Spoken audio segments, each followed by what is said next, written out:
Boa noite a todos, boa noite meninas.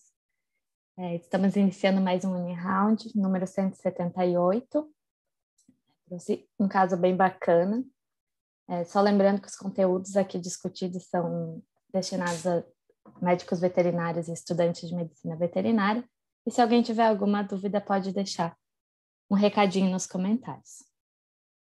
Então, esse foi um caso que eu peguei na tele.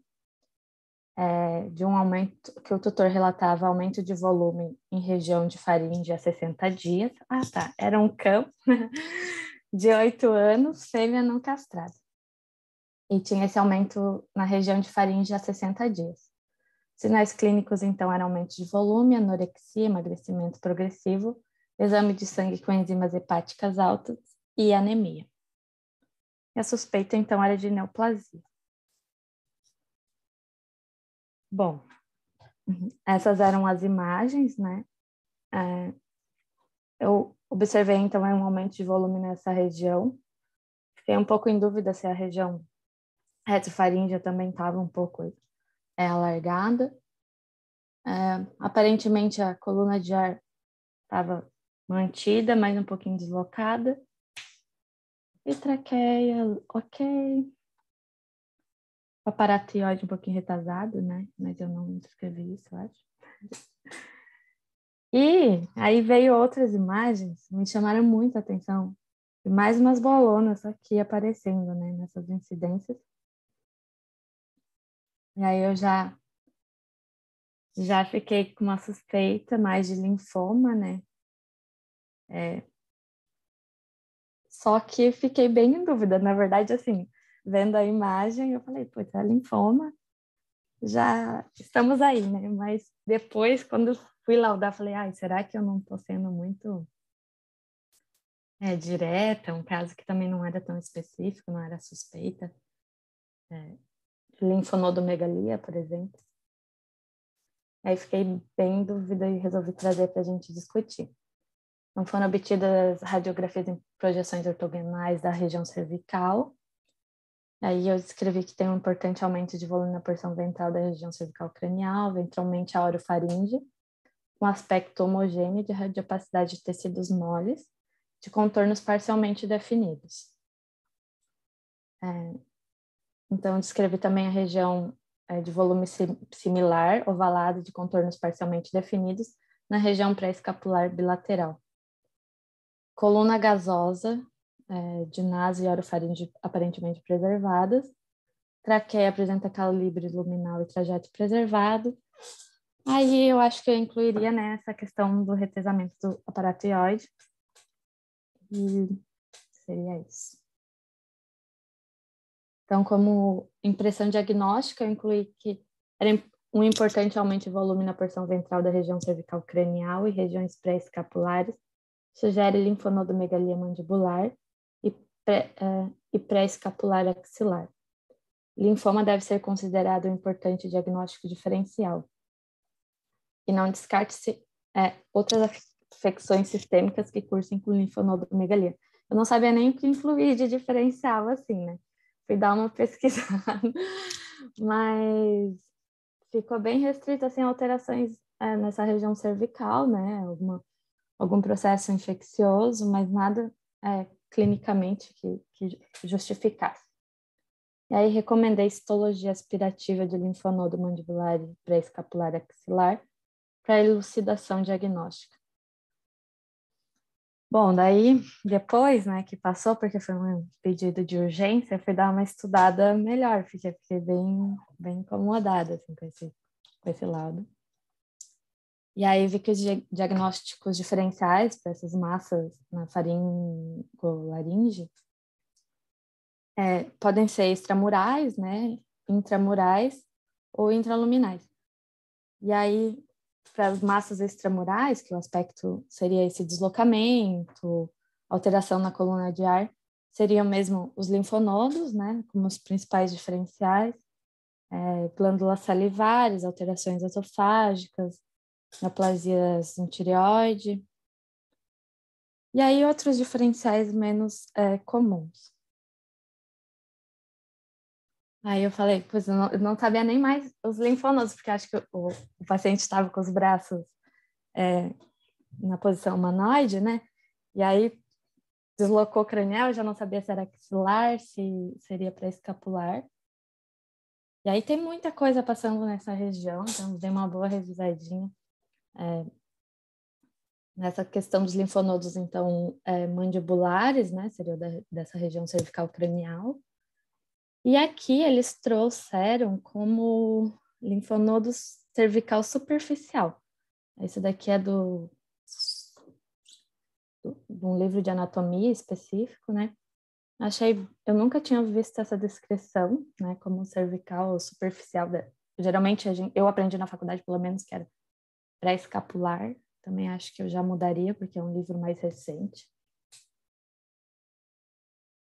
Ou se seria outro cadeia de linfonodos que não está aparecendo nas imagens, né?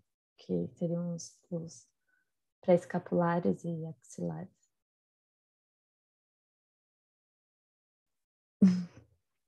Então, o principal diferencial seria mesmo de linfoma em cães. É uma neoplasia bastante comum, de rotina, mais em gatos, né? Em cães ela acontece com menor ocorrência. A causa é desconhecida, mas hoje os trabalhos já apontam fatores ambientais e bastante a suscetibilidade genética nessa expressão genética de genes cancerígenos. Apresentação clínica variável, porque existem, dependendo do local onde que vai estar afetando, e vários subtipos histológicos. A forma multicêntrica, então, que cursa com essa linfonodopatia generalizada, ela é classificada em alguns graus, mas tende a ser de grau intermediário a alto. A questão de agressividade, não é agressividade, seria de abrangência sistêmica, assim, seria um grau intermediário a alto. E as complicações, né, do linfoma dessa forma multicêntrica seria principalmente a ocorrência de síndromes paraneoplásicas que cursem com hipercalemia. E é isso. Então, os artigos também, fiquei buscando artigos que me mostrassem algumas imagens parecidas para ter um pouco de tranquilidade, mas artigos mais antigos, né, nessa avaliação radiográfica, que hoje eles preconizam técnicas mais avançadas de imagem, ultrassonografia para avaliação desses linfonodos. Antigamente, eles já ajudavam a classificar, né, o grau de linfoma a partir dos achados radiográficos. Então, assim, pelo acometimento de um linfonodo, já seria grau 2, por exemplo. Se tivesse uma alteração hepática ou esplênica, já seria um grau 4.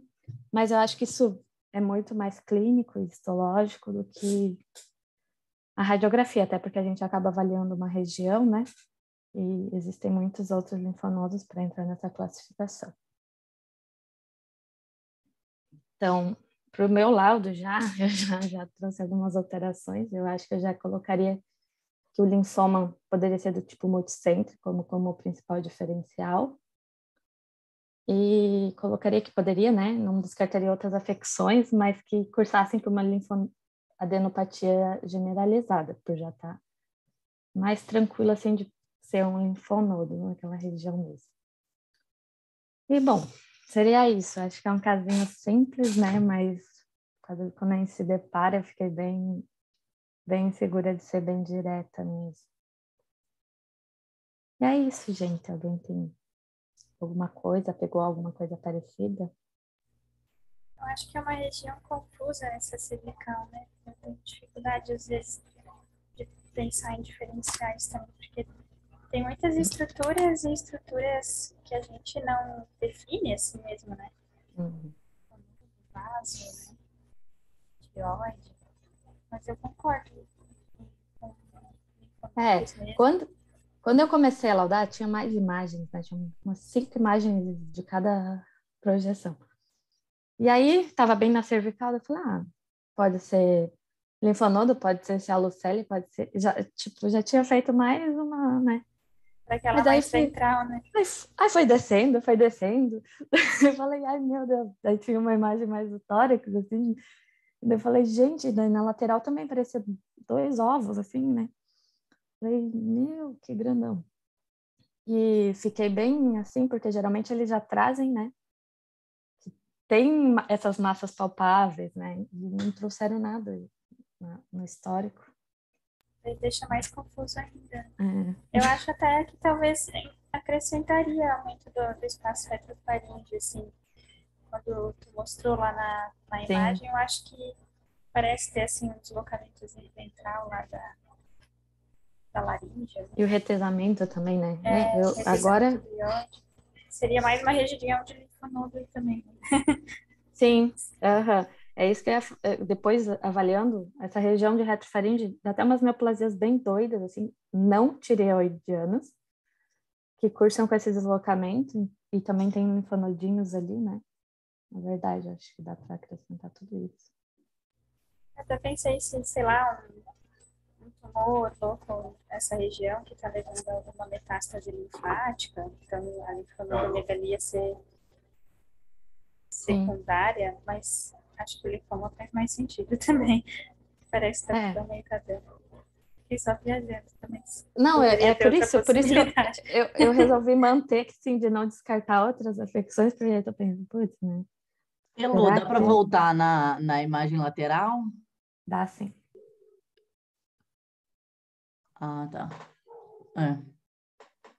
Ainda mais sendo bilateral, né? Naquela VD, fica difícil pensar em outra coisa, né? E olha, bem aqui, né? Olha só. Eu já peguei um aumento, assim, nessa região, mas era unilateral. E aí, no final das contas, foi até curioso, porque esse cachorro chegou para mim na tela e depois caiu na minha mão no ultrassom. Aí eu falei, deixa eu dar uma olhadinha nesse aumento de volume. Aí, a princípio, era um abscesso muito sinistro, mas que meio que não melhorava, e em algum momento fizeram uma citologia que deu linfoma. Então, assim, foi uma história meio doida. Mas era de um lado só, sabe? Mas sendo assim, bilateral, tão grandão, né? Eu também não consigo pensar em outra coisa, não. Assusta, né? Também fiquei bem... será que existe alguma outra breuba aqui? E bem bonita a imagem, né? Que parece mesmo, né? 2 ovinhos, que você falou, bem redondinhos. Sim, todos bem redondinhos, né? Testículo ectópico.